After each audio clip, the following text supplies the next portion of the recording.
Hello and welcome to T-Mobile Center in the heart of downtown Kansas City. I'm Katie Mark here with the sports team at KCTV5 in KC. Super excited to be joined by reporters who cover all four of the awesome women's college volleyball teams here fighting for a spot in the national championship, playing in the Final Four tonight. I'm first joined by Dylan Chris Watkins from KBTX in College Station, Texas. Thanks for joining me. First things first, we got to talk about the win over Nebraska, Texas A&M, the 3 seed coming up big over the #1 undefeated team in the country. How huge of a momentum boost was that for this team? I think it was huge. I mean, that was the first time since 1995 that A&M has beaten a #1 ranked team. They beat Stanford back in '95. So I think going into this year and this game specifically, that momentum is going to be huge for keeping morale up. Okay, a player that I want to ask you about because she has an awesome story is Kendall Stowers. Medical retirement and then comes back and is leading the team.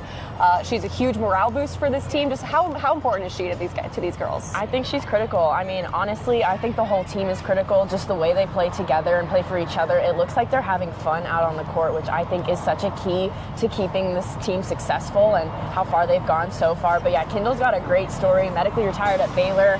She said last year she was watching the Final Four from her couch at home with her mom.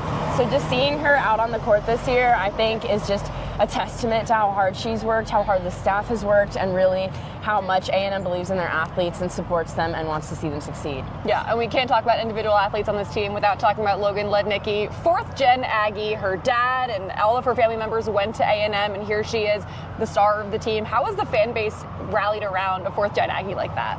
It's huge. I mean, I just moved to Texas a year ago, and something I've noticed that Aggies take care of Aggies, and really a lot of people go to school because their parents went to school or their parents went to school. It really is a traditional school, and people keep it in the Aggie family, so I think they rally around their own really well, and that's going to be a huge boost here in this Final Four. Yeah, a huge narrative outside of volleyball when we talk about Texas A&M right now is the fact that their football team is playing in the college football playoff this weekend. Do we think that's going to affect the fans that might turn out here in Kansas City? You know, I don't think it's going to affect the fans that'll turn out here. I think that the 12th man is huge. There's a lot of support from fans all over, and I think that, you know, we're going to have a good home base back at Kyle Field for the football playoffs, but I do think that a lot of fans are going to show up here and show support for the women's volleyball team because sports is just big in Aggie land, and so I don't think that there's going to be a shortage of fans here. Awesome. Now I'm joined by Abby Schnabel from the Pittsburgh Post-Gazette. You've covered this team for quite a while. You know the Pitt has been here at the Final Four 5 years in a row. What is different about this team that can get them over that hump to the national title game? Yeah, what's weird about this year's group is you probably would have thought this would have been a down year for them. They lost 4 All-Americans from last year's team, only returned 2 starters. But I think that's exactly what's different about this group is that it's a new group of people that haven't felt the loss of the Final Four 4 times in a row now. You know, Olivia Babcock is the most experienced in a Final Four. This is her 3rd, going back from when she was a freshman. And this group they're very tight-knit. They really want it, and you can tell. But I think the biggest thing is their mentality is last season they were the #1 overall seed, and it was, we have to win it. We have to win it. This year, they're just trying to have fun. They're trying to play their game. And I think that's going to really be a difference maker for them because while the outside world might see, oh, there's pressure to get over the hump of the Final Four, and there is, I don't think they view it that way, especially because there's so many girls on this team that have never been in this moment. Yeah, and you bring up Olivia Babcock, ACC Player of the Year. Talk about her leadership on this team and what she means to this program. Yeah, I'm very fortunate that I've been covering Olivia since her freshman season, and she just gets better and better and better every year, both on and off the court. You know, as a junior this year, as the most experienced player on the team,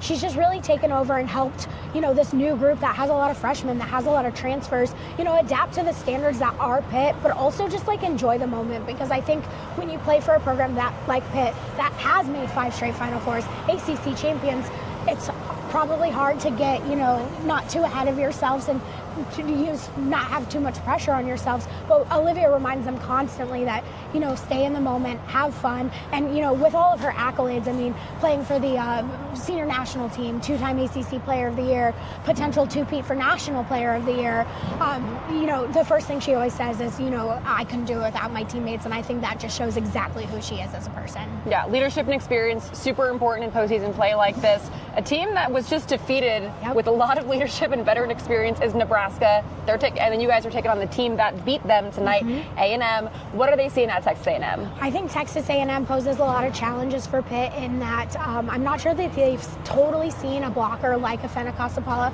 I will say that they have played the best blocking team, what's considered the best blocking team in the nation, in Louisville, and they had no issues beating them twice this season. And so I'm less worried about that aspect of it. And I do think, as impressive as it is for Texas A&M and what they've done, 2 5-set matches that they're coming from, that's a lot to not only emotionally but physically come down from 2.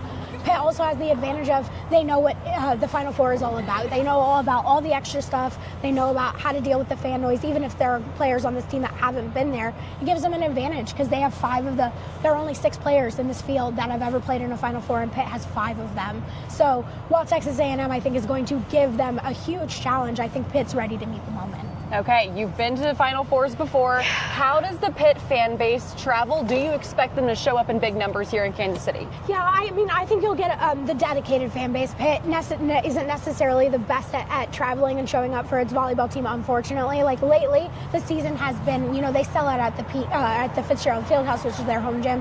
They did pretty well numbers and throughout the NCAA tournament. But with Kansas City being 12 hours away driving, not exactly a direct flight, I wouldn't be surprised if they have maybe a little bit smaller numbers, but I do know that there's a huge Pitt fan base in the Midwest, so I wouldn't be surprised if they show out. And Dan Fisher made a call out to Nebraska fans to say, hey, maybe root for us if you're looking for someone to root for. So I think they'll have some good representation. All right, we love it.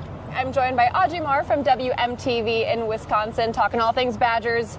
If you had to pick a team before the season started that would be here in the Final Four, only one from the Big Ten, most people probably would have said Nebraska. It's Wisconsin. How huge is it for the program to be representing the Big Ten like that? I mean, when you look at what this season looked like heading into it, there was only 2 returning starters for Wisconsin heading into their first game against Kansas.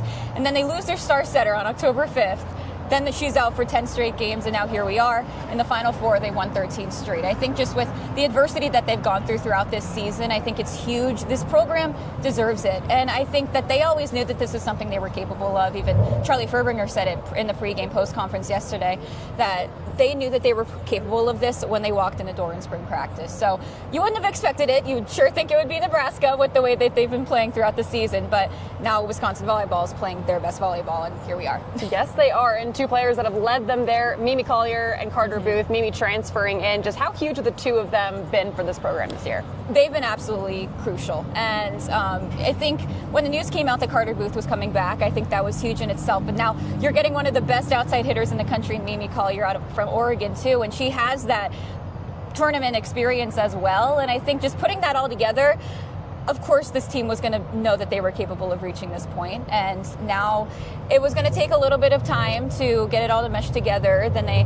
lose in 3 straight sets to Texas, but then here we are in the Elite Eight. They beat them in 4 sets on their home court. So I think they're playing at the best time, and I think this is going to be a really big matchup to see how Mimi Collier and Carter Booth step up, now being faced with one of the best outside hitter duos in the nation. So I'm really looking forward to see how this matchup pans out tonight. Yeah, when you look back at Wisconsin's schedule throughout the season, there were a ton of ranked matchups in there that they won in dominant fashion. They swept these opponents.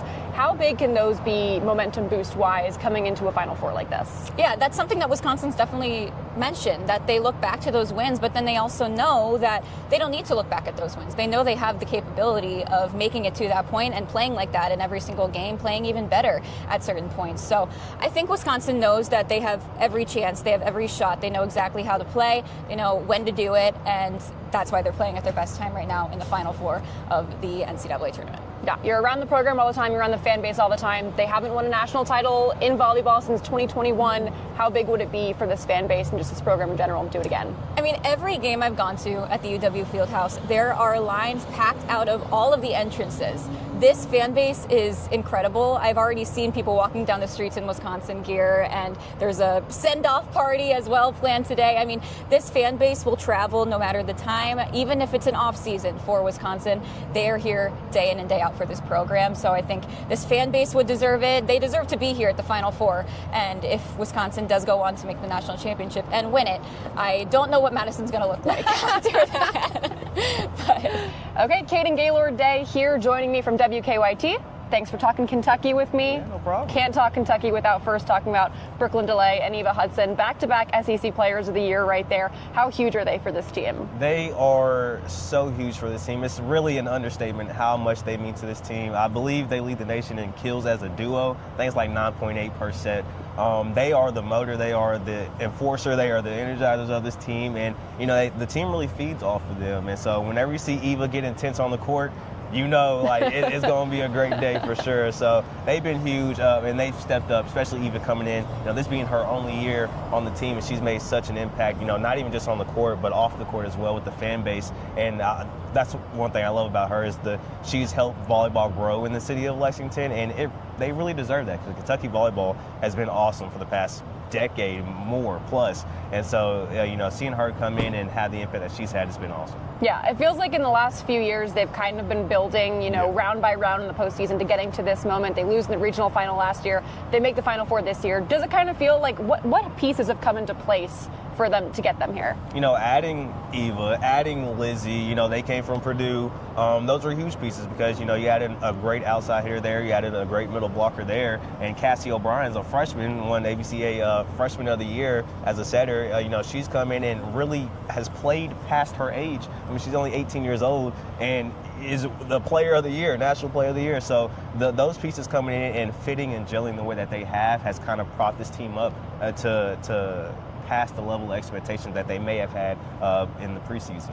How would you describe the mindset of this team being around them so much? Is there a big difference from how they've kind of gone about the season in years past? I say every team has their own identity and stuff. With Eva, Yeah. she came in and she brings that intensity. So I think this team is very gritty. They have intensity at all times on the court, whether they're down 0-2 or up 2-0, So I think that intensity and that level of, hey, we don't get down on ourselves or we don't, get complacent when we're up 2-0. We are going to finish these games and finish them strong. And I think that's what brought this team this far because, they played Nebraska early this season. They've had a really tough schedule. Yeah. They played Nebraska. They played A&M. They played Pitt. They played Texas. They played Louisville. They do this every single year. And so playing this really tough schedule and, developing that chemistry against really big teams in the country, that really has helped them, get this far. Yeah. Kentucky is far away. You would know. You told me the drive is like 8 hours. 8.5 hours. Yeah. How do you think the fan base is going to show out here? Is there going to be a lot of blue in there tonight? I really believe so. Kentucky travels now. BBN gets in. They will travel to California if they need to. SEC tournament, whether it's in Atlanta or whether it's in Nashville, blue is always the biggest crowd. So I really think there will be a lot of Kentucky fans here, especially because, 8.5 is not that bad. It's been worse. Yeah, you can do it in a day. Yeah, Kentucky fans travel to Florida, which is like 12 hours. Yeah. So I really think there will be a lot of Big Blue Nation up in here. All right, awesome, thanks. Don't forget, Texas A&M and Pitt hit the court tonight at 5:30, and then Wisconsin and Kentucky take the court after that.